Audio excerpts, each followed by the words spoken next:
Сәлематсыз ба, балалар? Біз бүгін 2-ші сыныпта әдебиеттік оқудан 71-72 беттердегі 78-ші сабақ «Жерім жомарт, адамзатты асыраған» деген тақырыпты өтеміз.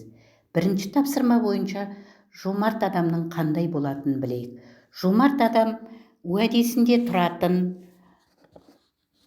әділ, қайырымды, кеңпейілді, жасаған жақсылығын міндет етпейтін адам. Жомарт сөзіне антоним сөз сараң.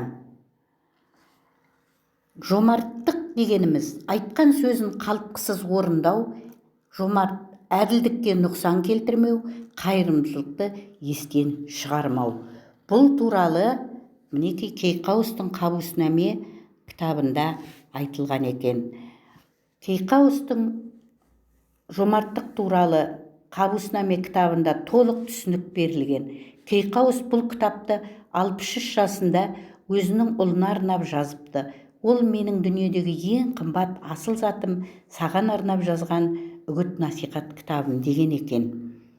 Біз енді жомарттық туралы Мұзафар Әлімбайдың «Кім жомарт, не жомарт» деген өлеңімен танысайық.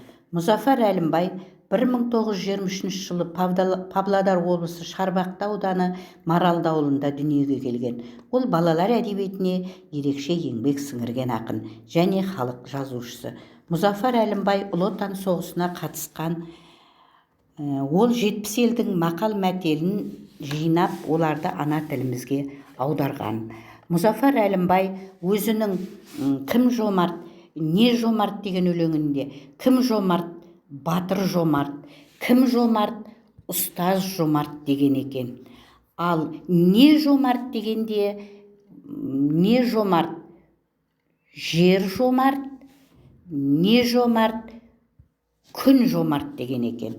Мінекей сендер осы өлеңді оқып, ақын сұрағына жауап тауып, оны дәлелдеуге тиіссіңдер. Мына сызба бойынша, мына кесте бойынша